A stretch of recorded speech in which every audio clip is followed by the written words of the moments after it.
Hello everybody, thanks again for joining us for the heat maps and high content analysis for Flow and Image Cytometry and FCS Express 6 webinar today. All webinars are recorded and will be posted on the Novo software website. You can go to the Novo software website at www.denovosoftware.com to find a full list of this webinar and other recordings available as well.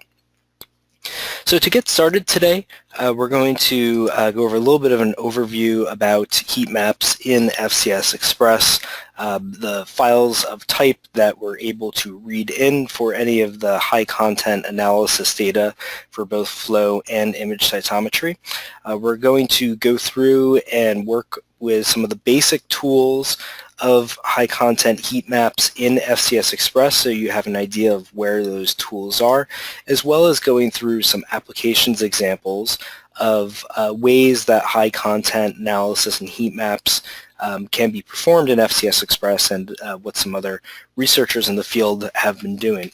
So hopefully at the end of this webinar you'll have a better understanding about the tools available in FCS Express, where to find some of those tools, how to use them, and as a follow-up you can always come back to the Novo software website to find specific applications examples, tutorials. We highly recommend taking a look through our searchable manual for some of the tutorials and other short videos that we have available for refreshers kind of on demand as you need it.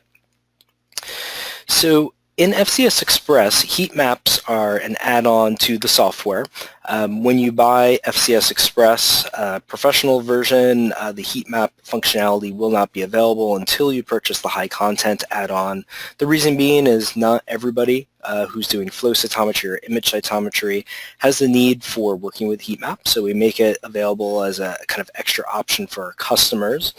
You'll always know if you have high content enabled when you look in the Insert tab of FCS Express, which we have open here on the top, and on the far right you'll see an option here for heat maps under other plots.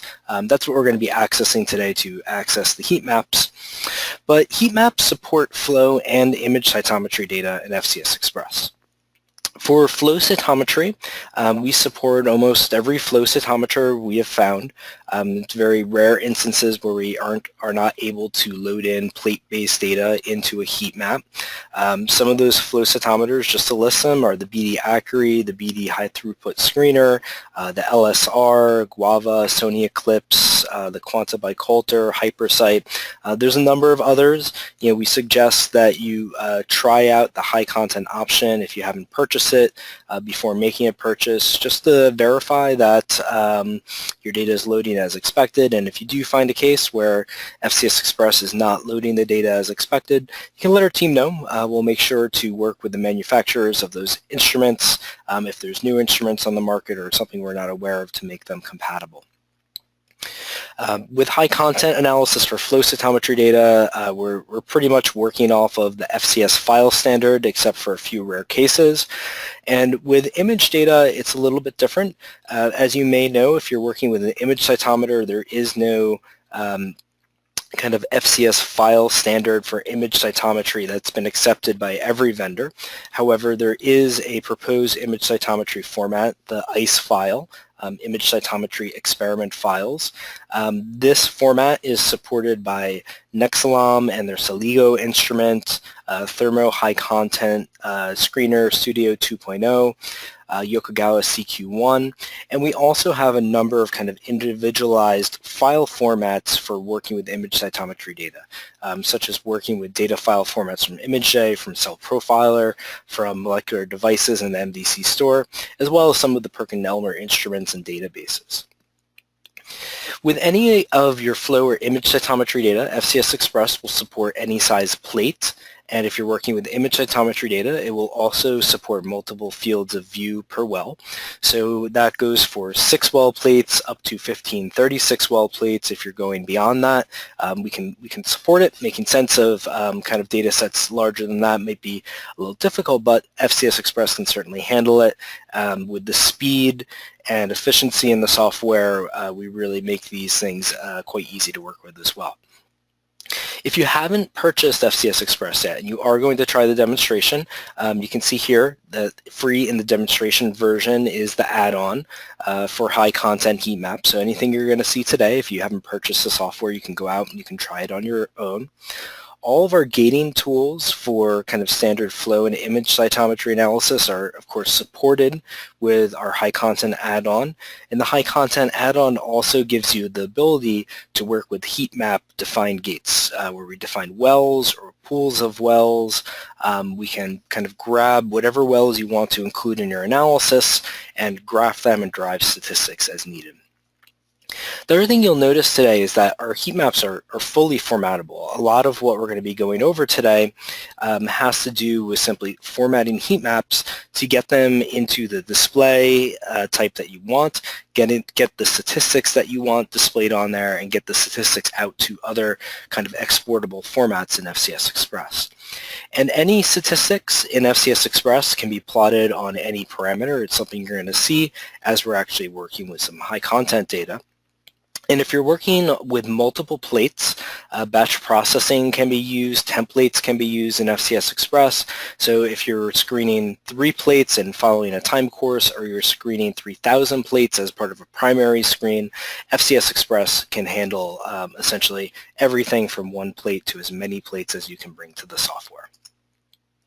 So to get started today, we're going to show you how to insert a heat map. We're going to show you how to change some things about heat maps, how to format them, and access the tools.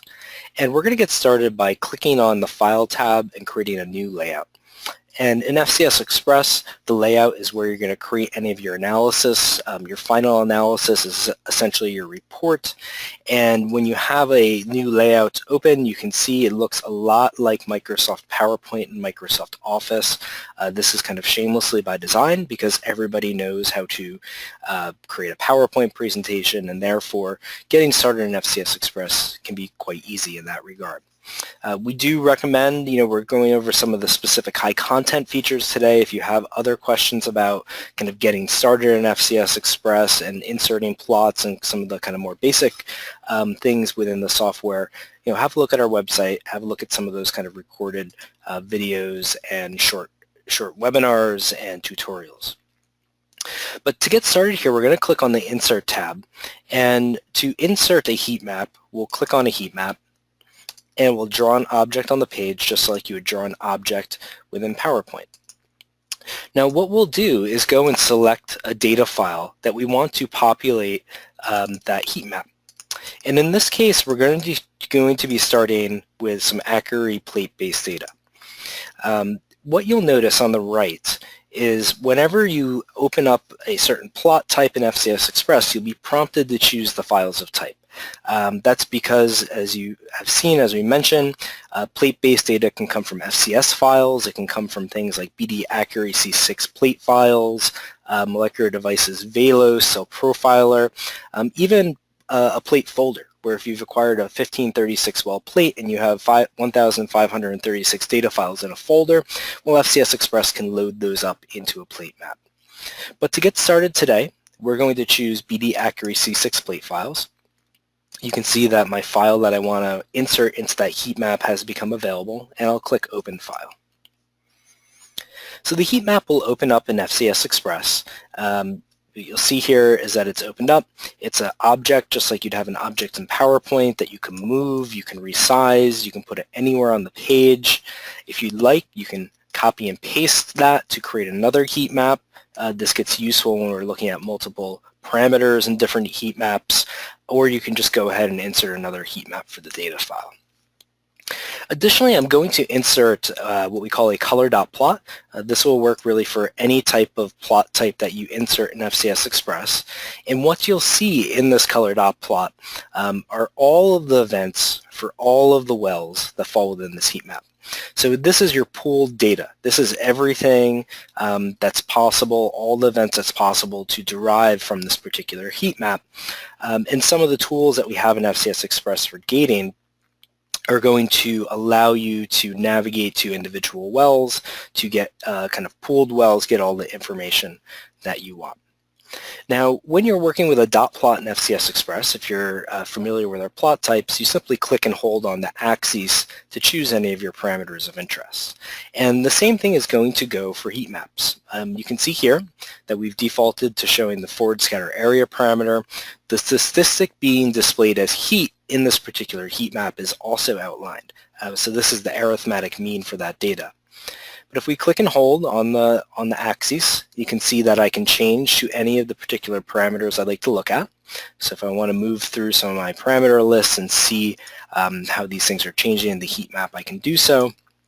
And conveniently, if you have multiple heat maps inserted, like we did with the copy and paste, of course you can have FL1 in one, you could have FL2 in another, you could have multiple heat maps in here displaying very different kind of things and statistics that are relevant to your data. So just as an example, we have FL1 on the top and FL3 on the bottom. But we'll remove this plot for now. For our case today, we want to keep our analysis kind of simple, not to confuse anybody. And what we want to do is show you first some of the formatting options for this heat map. You can see here we've defaulted to a kind of green to red color scheme, where red is indicating heat or a high value, black is indicating some sort of value that's close to the median of the data set, and green is indicating something sort of cold or low in regards to the data set. Now with any of our heat maps, we can format these at any time by double-clicking on the heat map. The other way to get to that is to right-click on a heat map and choose Format, but it will bring up all of the formatting options for that heat map or whatever particular plot you happen to be on. You'll notice with a heat map we have specific options for heat maps. One of the first options we'll take a look at is simply the orientation. In this case we're looking at a heat map that's oriented kind of left to right. It's distributed as a regular 96 well plate. But if you wanted to say put this in some sort of portrait mode, you could put it in a portrait mode. We click OK. And you can see that we've kind of flipped the axes on that heat map so we can display it a different way. So depending on how your data is laid out in your heat map, using portrait versus kind of landscape and changing those orientations might be important to help you kind of understand the data. We can always go back and forth, and I'm going to use an undo here in the upper left or Control Z to get me back to my original heat map and heat map position here. So let's get ourselves back there. So I'm going to come back into my formatting options, and we're going to take a look at some of the different color levels that are available for heat maps. So as I mentioned, the default for heat maps in FCS Express is to display a green to red color scale. This is based off of the mean plus or minus standard deviation of the data set that happens to be populating that heat map. So again, things that are red are hotter, things that are green are colder in the heat space, and things that are black are kind of right around the median of that range. Now the color scheme can be changed. We have several options here to display this heat map really any way that you like with any sort of color scheme. So if you wanted to use something like a red gradient, we can change that. Different kind of color options, we go from green to blue, grayscales, inverse grayscales, as well as an option called thresholding. Thresholding we're going to come back to, because what thresholding will do is allow you to set a value and display all the wells that are above a value as a color, and all the wells that are below a certain value as a different color. So that's a really great tool, using thresholds for looking for kind of hits in your analysis, looking for outliers, really kind of a lot of the things that are very typical for working with heat maps. But again, we'll come back and discuss that in detail. Now, whenever you have any sort of kind of color scheme set up here, we have options for how you want to scale that. We have a linear scale by default. If you wanted to change to a logarithmic scale, click the preview button. You can see how that changes. Depending on the nature of the data that you're looking at, using linear versus logarithmic may reveal kind of some populations, whereas one or the other may not.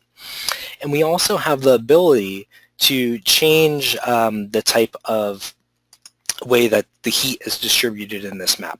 So again, by default with the green-red color scheme, we're using the plus or minus of the standard deviation. We can choose something like a fixed range. Whenever we use some values like fixed ranged or percentile, you can uncheck this calculate levels based on data, and we'll show you what those values are actually based on. This is also a tool that's useful if you want to define your own values and have some sort of own gradients in here. You can use the settings buttons to kind of define whatever it is that you would like. If you'd like to start at 1 and go by increments of 5, you can do that. You can set it up. This will also go for percentiles. We'll go to a percentile view here, and you can see here that, again, we've kind of brought in these options here to go through and set those percentiles based on whatever it is you want. But we'll kind of come back. We'll take a step back here and get to our red gradient. Click preview and we can see how that looks. So again, I do encourage you to take a look at all these options. They're going to be really useful for you visualizing this data, kind of getting the information that you want.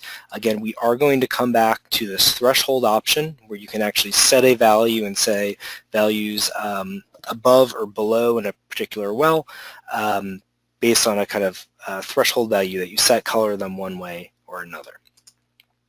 Let's come back to our red gradient, and let's take a look at some of our other formatting options in the software.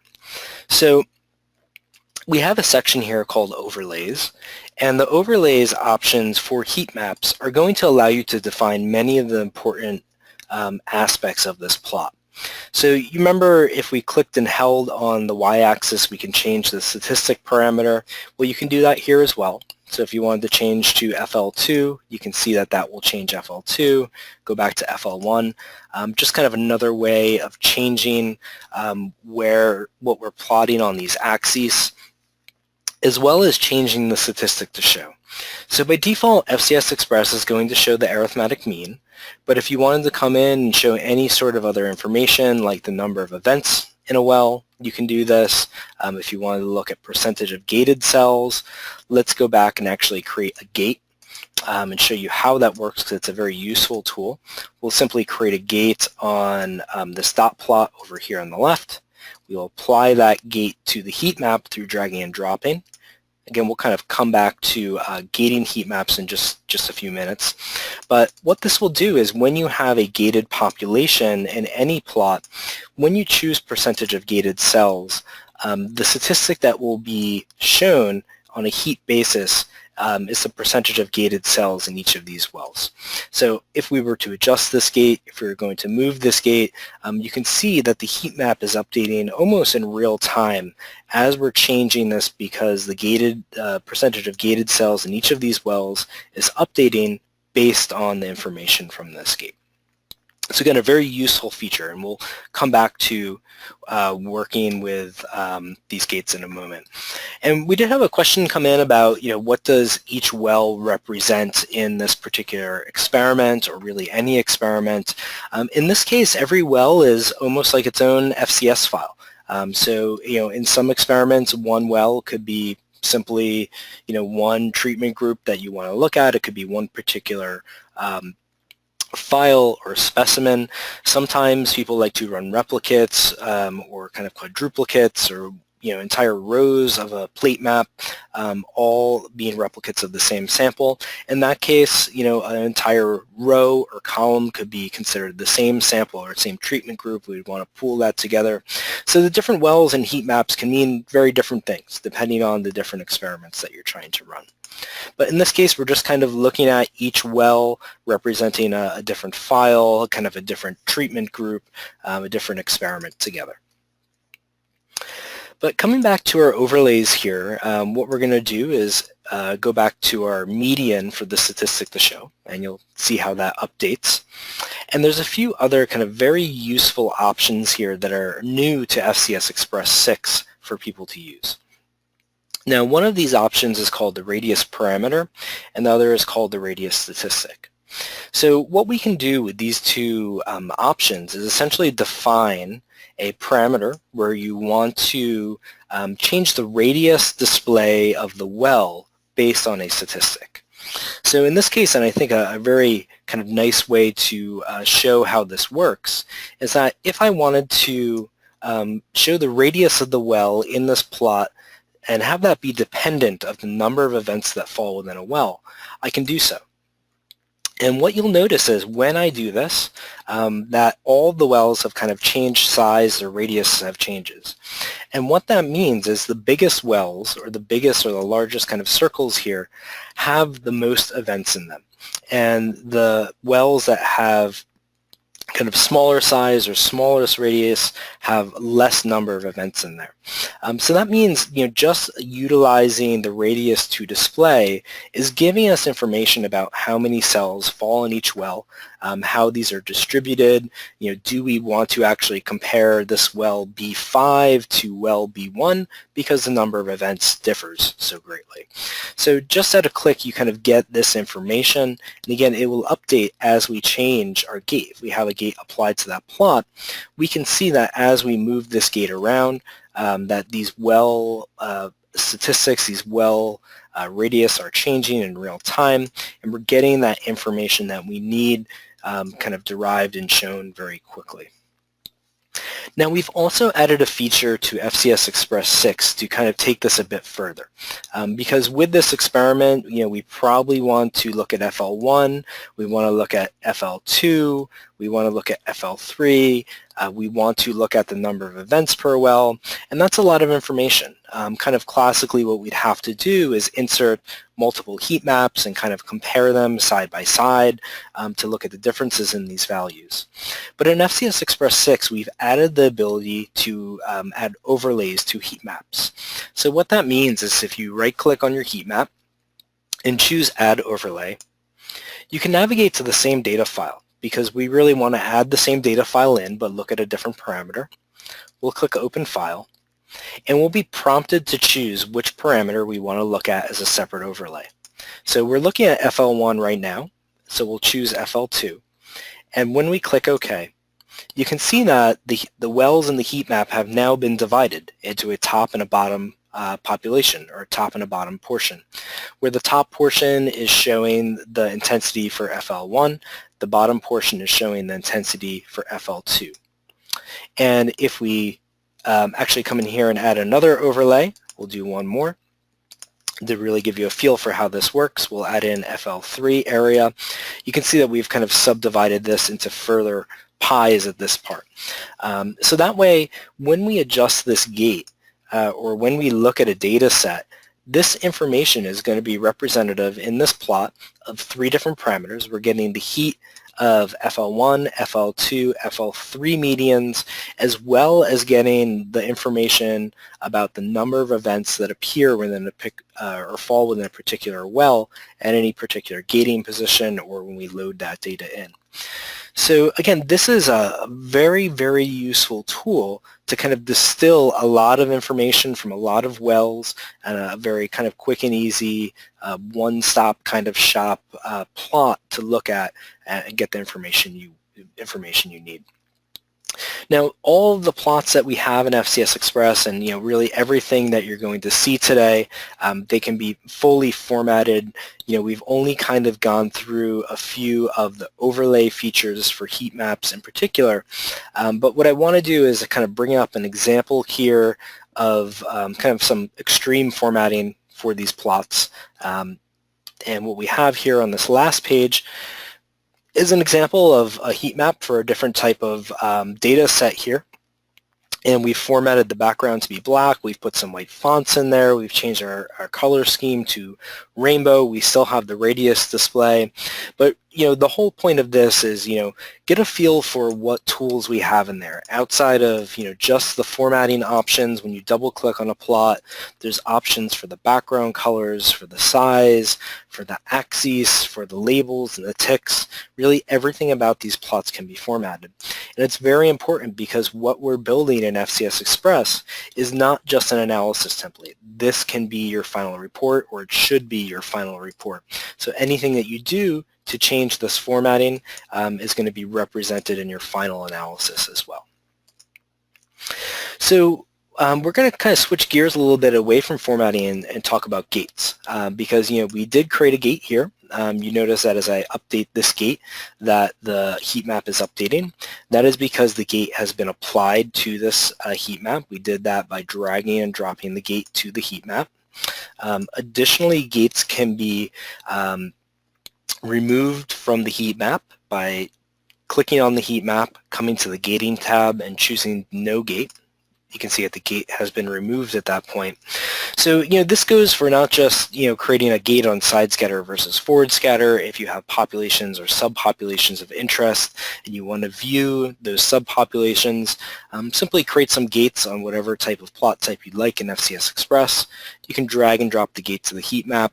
It will apply it, and you'll be looking at the gated populations of interest at that point. Now, another way to work with gates in FCS Express with heat maps is to create gates directly on the heat map, because there'll be lots of instances where you want to review the data or even the multi-parametric data for the events that fall within a particular well or events that fall within a group of wells or as they're distributed across the plate. So the way that we create a gate on a heat map is right-clicking on this heat map and choosing Create Gate. When we choose well, we'll be able to click on any well in the heat map. FCS Express will pop up a window for what you want to call that gate. We'll call it well gate. And when we click OK, that gate will be created. And let's do this one more time.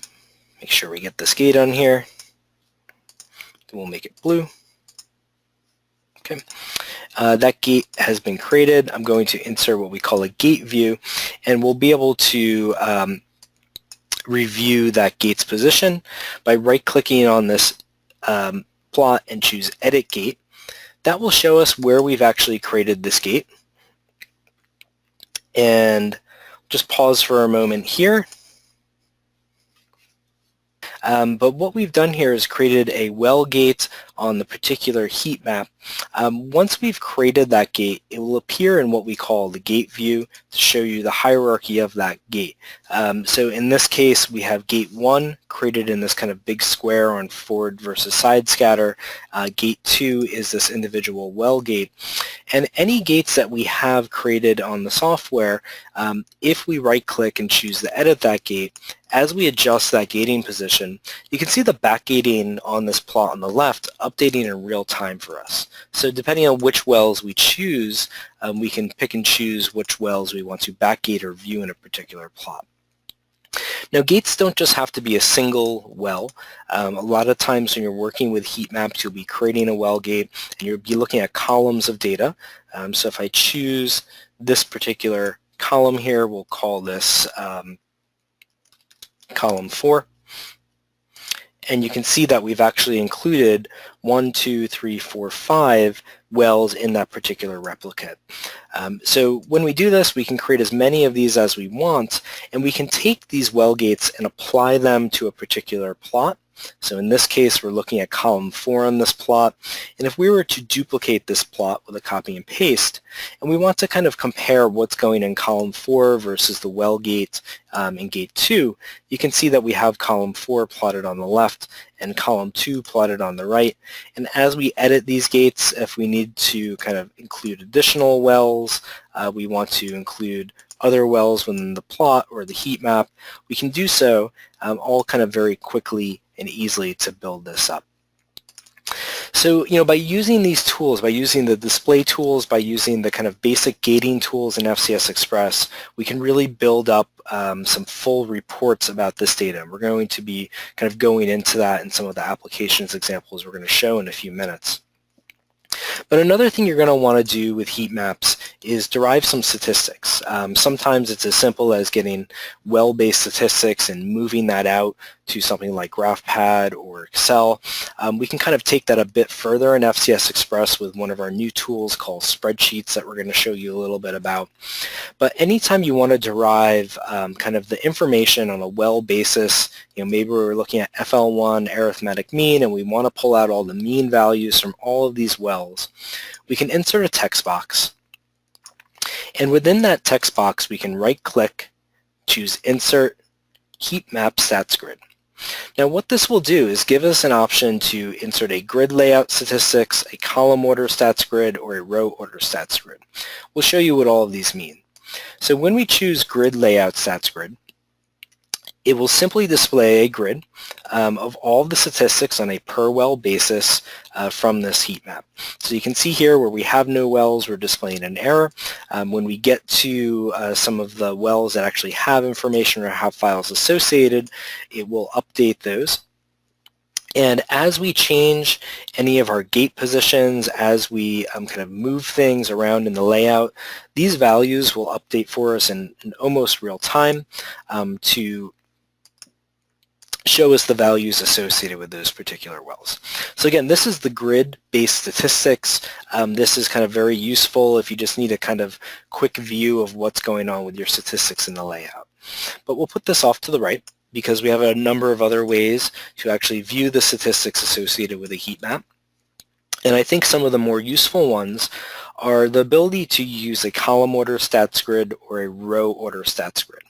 Now, a column order stats grid is going to show you all of the wells in column order. Essentially, we're starting here with A1, going down the column to B1, C1, D1, E1, all the way down the list. And we're doing that throughout the data set here. So this is a very kind of quick and easy way to derive that information on a column-based level. So if your data is arranged into columns, we can quickly and easily derive that. If this was a titration data set, you can grab that information very quickly and easily. Now the other way to do this is to use a row order stats grid, and essentially this is the inverse, where instead of looking at kind of down columns, we're looking across rows here. So we're looking A1 through A12 and ordering the information for those statistics in that way. Now, one of the really great things about having these text boxes here with this information is what we can do with this next in FCS Express. Because a lot of the times, if this is kind of your final endpoint and you want to create some sort of chart for this data, you'd be bringing it out to Excel or Prism and some other software. We can use this Insert Tab Spreadsheet, New Spreadsheet feature in FCS Express to open up what we call a spreadsheet. Essentially, it's a spreadsheet for anything that you want to do in FCS Express that updates dynamically in real time with your data. So if we wanted to take these or these kind of column order values, and we wanted to drag them into the spreadsheet, we can do so. You can see that we have B1, C1, D1, E1, F1, G1, and the statistics associated with that. Now, in this spreadsheet, I can update the gate. That will update the information in the heat map and subsequently update the information that's being displayed within our spreadsheet. And this becomes very powerful in FCS Express because you can insert charts for this data in FCS Express from within these spreadsheets. So to do so, we would simply highlight the spreadsheet, and we would come up to our Insert tab, and we want to insert some sort of plot that would be relevant to working with a spreadsheet, like a bar chart or a scatter with regression plot. In this instance, we'll show a bar chart here on the right.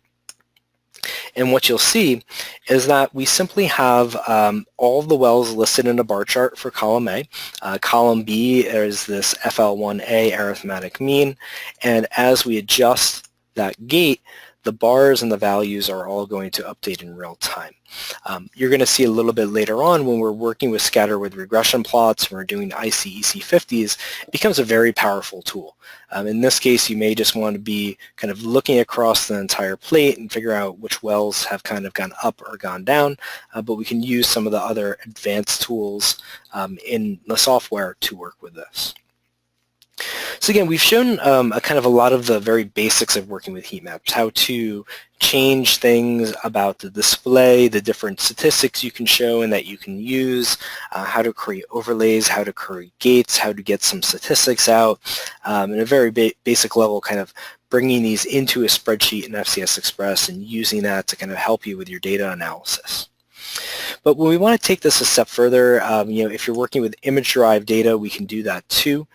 So what we'll do is open up one of our layouts here where we're going to show you working with some image cytometry data in FCS Express. As you remember, image cytometry, plate-based data can be brought in from Cell Profiler, from HDS Studio, molecular devices. In this case, we have a nuclear translocation study that was performed in Cell Profiler using segmentation for that. Now, again, all the kind of things that we've talked about, creating gates and inserting plots, are applicable for any of your image cytometry data. But in this case, you see that we have some wells, we have some images, and that these images have been linked up to our gates here. So if we change our single well gate, you can see that we're now getting the information or the images associated with that gate, displaying them in the picture plots, and as we update and move these things around, we get the information that we need from the images to kind of define some of the gates on our particular analysis. This also becomes, quite useful, when you do want to start creating regression plots, and you see here we have an IC-EC50 curve down on the bottom right. This is all linked up dynamically with the data and the images, so that if we were to take this plot and we were to move a gate, you can see that our regression curve is updating in real time for that as well. So again, with the high content functionality, you can move kind of seamlessly back and forth between images and the gates and get all that information that you need. Now, the next kind of case that will come up is, not just working with Cell Profiler or some of these other data file types, but if you have kind of a folder full of data files that you want to look at. In this case, we have a 1536 well plate format. And you can see here that we actually have a full folder full of about 1,536 FCS files, as well as a little text file that we put in there. Now, if your flow cytometer has not indicated the size of the plate that you want to analyze in FCS Express, well, we simply put in this little template here. It says put 32 rows and 48 columns. We have these little text files available for download on our website if you need them. But when you have that, it becomes very easy to start working with these data files. What we'll do is, instead of choosing a particular file type in FCS Express, we'll come in and insert a heat map, and we'll let FCS Express know that we're looking for an FCS plate folder. And when we do this, we can come to our data file. We can click on the first data file within the folder. And when we click Open Folder, FCS Express is going to load up all of the data files that exist within that folder in the order that they've been acquired by well IDs, so well A1, A2, A3. And it's going to do that pretty quickly. You can see here we are waiting just a little bit. We are loading up 1,536 FCS files, so you can imagine it does take some time. It's still pretty fast. And you can load that plate, and you can start deriving all the information that you need from that. And again, this can work for 6 wells, it can work for 1536 wells, and anything in between. Another useful tool is when you're working with very large data sets like this and very large plate maps, you can right-click on this heat map and choose Magnify Axis. When you do that, you can draw a little box around the kind of wells that you want to start interrogating and looking into. If you want to start creating gates, it will zoom in on that plate map, which allows you some kind of better access to working with that data as needed. So again, working with very big data files isn't really an issue. We can load up any of the plate sizes that you wish just by popping in that little text file to indicate the plate size. And that doesn't go for all cytometers. Some need it, some don't. You can make those decisions as you start kind of working with some data.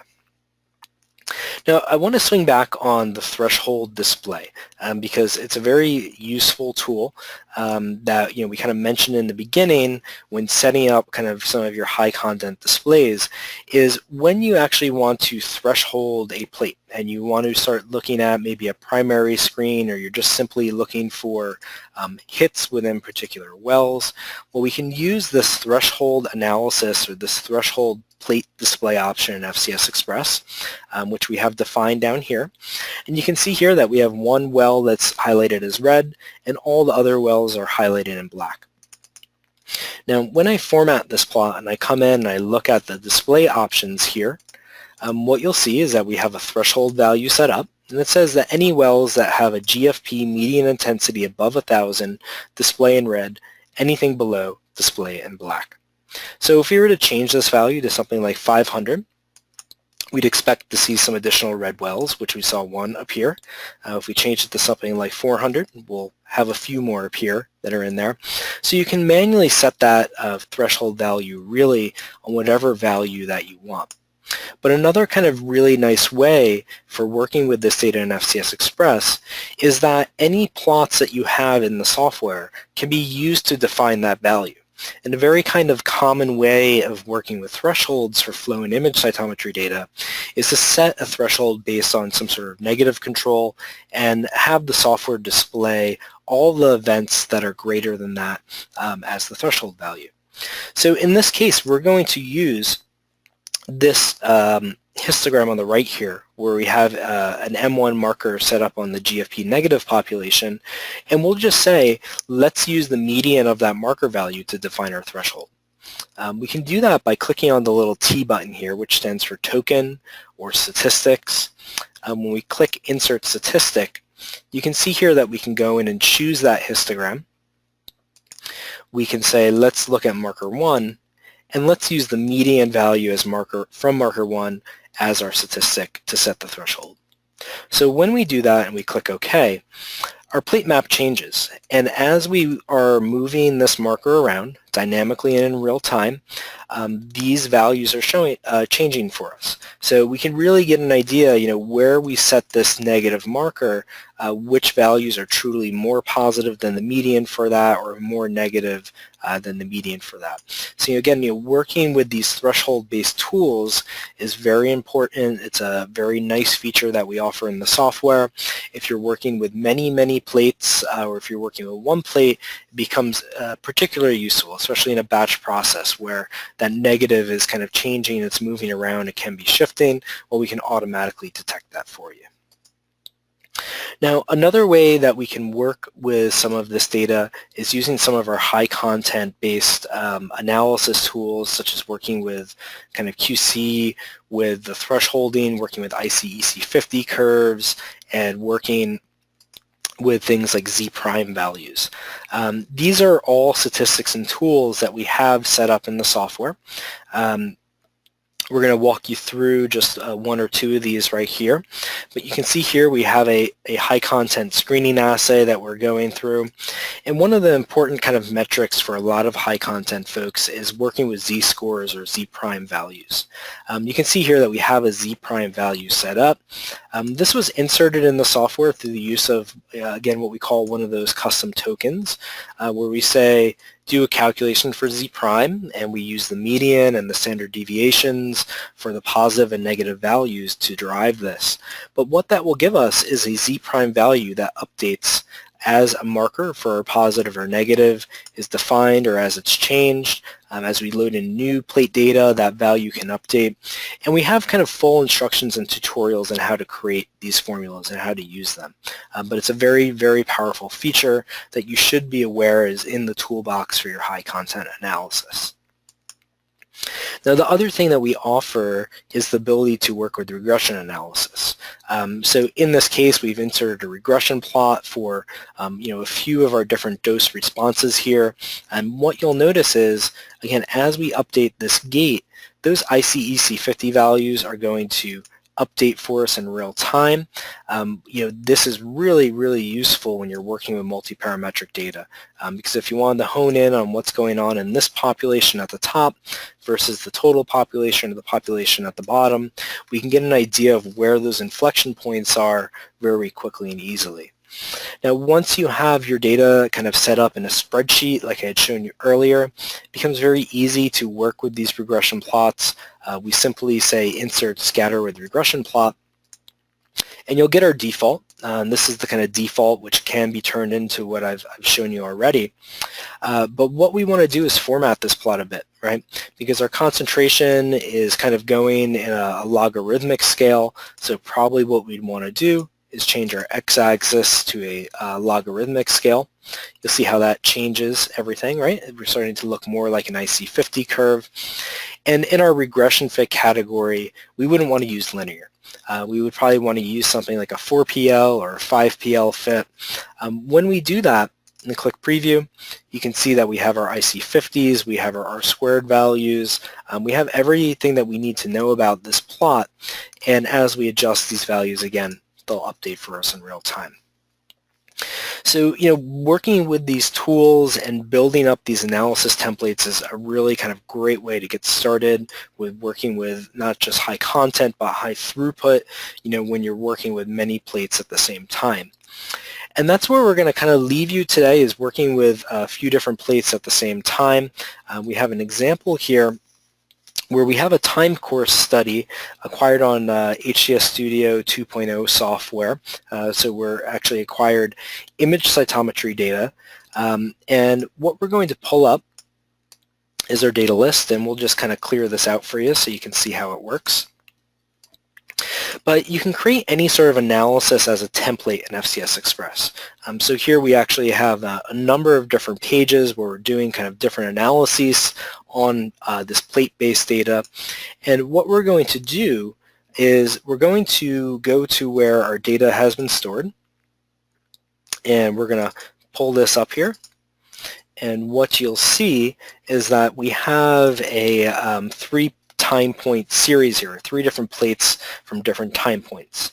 The file format for these is ICE file format because they're from an image cytometer. And we'll simply click Open File.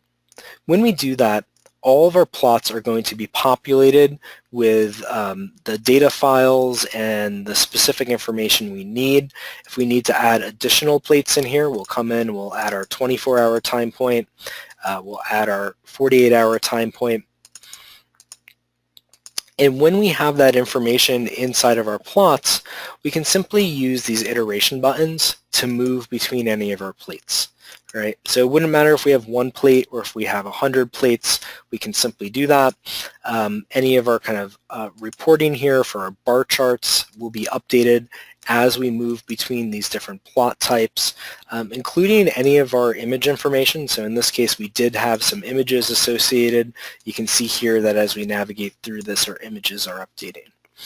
But what this all boils down to in FCS Express is when you've created these templates and you've used some of our basic tools for inserting plots and gathering statistics and creating charts, you wouldn't want to spend time recreating this over and over again.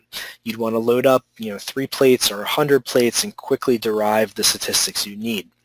So to do that, we can use what we call a batch process in FCS Express. The batch process is going to be located in the Batch tab. And if we open the actions, we can add specific actions for things like exporting to PowerPoint, for exporting to Excel, going to PDF, going to kind of lab information systems, wherever you want to send this information. We have an export to PowerPoint set up, and when we click Run, essentially we're going to export this entire report for the first iteration. We'll skip to the second one, export this entire report for the second iteration, and continue on down our iteration list, whether that be 3 or 3,000. PowerPoint will launch.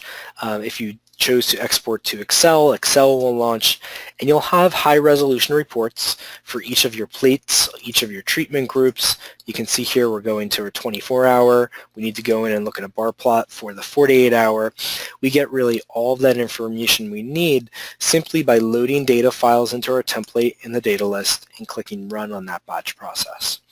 And that really sums up what we're trying to accomplish in FCS Express. You spend some time creating these kind of sophisticated reports, collating all of the statistics, all of the graphs, all of the information that you need, and then anytime you need to run that analysis again, you simply load up your new plates, you load up your new information, you can quickly export to Excel, to PowerPoint, you can work with spreadsheets directly in the software, and you can distill that information to what you need at just a few clicks. So with that, we're going to start closing down the webinar, and we're going to be opening up the floor for some questions. So if you have any questions, you can enter them in the question and answers box. Where we bring up a little summary slide about some of the information that we presented here today. Again, if you remember, a lot of what we have done in FCS Express works just like PowerPoint. So if you've ever used PowerPoint, FCS Express should be an easy kind of next step for you to get started with a software. It's going to help you display that high content analysis data. It's going to help you kind of report that, and it's a sophisticated report at the same time as you're doing your analysis. And again, the analysis is quick, easy, and efficient, and you can work with this in a batch process for multiple plates, really any way that you like. If you need a free trial of the software, you can visit us at denovosoftware.com. You go to our website. If you haven't yet purchased, or if you're looking into purchasing, you can click on Download FCS Express Demo.